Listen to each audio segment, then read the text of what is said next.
ইসরায়েলের বর্বরোচিত হামলায় ফিলিস্তিনের গাজা উপত্যকা এখন ধ্বংসস্তূপে পরিণত হয়েছে।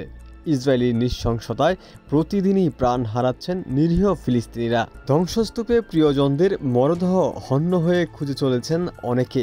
স্বজন হারানোর আর্তনাদে ভারী হয়ে উঠেছে আকাশ।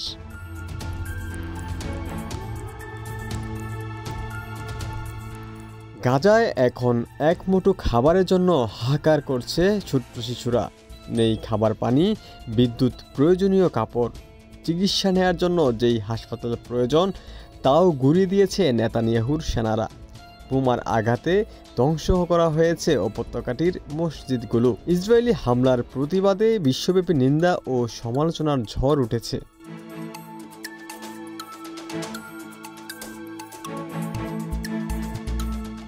ঠিক এমন মুহূর্তে সৌদি আরবের আল উলাতে আয়োজন করা হয়েছে এক ডিজে পার্টির। গত ৭ এপ্রিল পবিত্র মদিনা নগরীর কাছে অনুষ্ঠিত এই আয়োজন নিয়ে বিশ্বজুড়ে তৈরি হয়েছে সমালোচনার ঝড়। জানা গেছে, আল উলার বিখ্যাত এলিফ্যান্ট রক বা জাবাল আল ফিলের সামনে পাশ্চাত্য সুরে রাতভর চলেছে গান, নাচ ও আলোক আয়োজন। এতে অংশ নেন দেশি বিদেশি তরুণ তরুণীরা।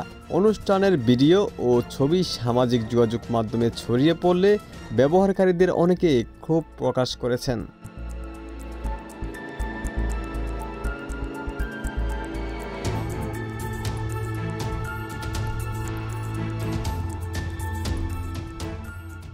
শুধু সৌদি আরবই নয়, চলতি মাসের কাতারের লোসাইল শহরে আয়োজন করা হয়েছিল বিশাল আতশবাজির উৎসব। রাতের আকাশে ড্রোন ও অ্যাক্রোবেটিক শোতে গোটা এলাকা আলোকিত করা হয়, যা ফিলিস্তিনে চলমান মানবিক বিপর্যয়ের প্রেক্ষাপটে অনেকের কাছে অমানবিক ও বেখাপ্পা মনে হয়েছে।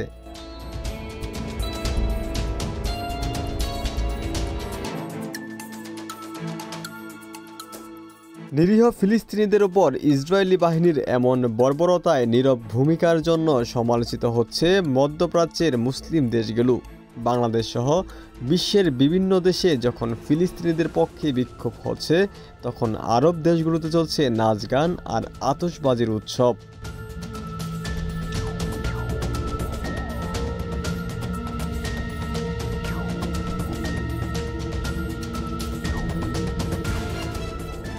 যা সমালোচনার জন্ম দিয়েছে।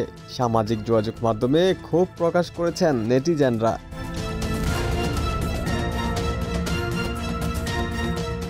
ওমর ফারুক, ঢাকা প্রকাশ।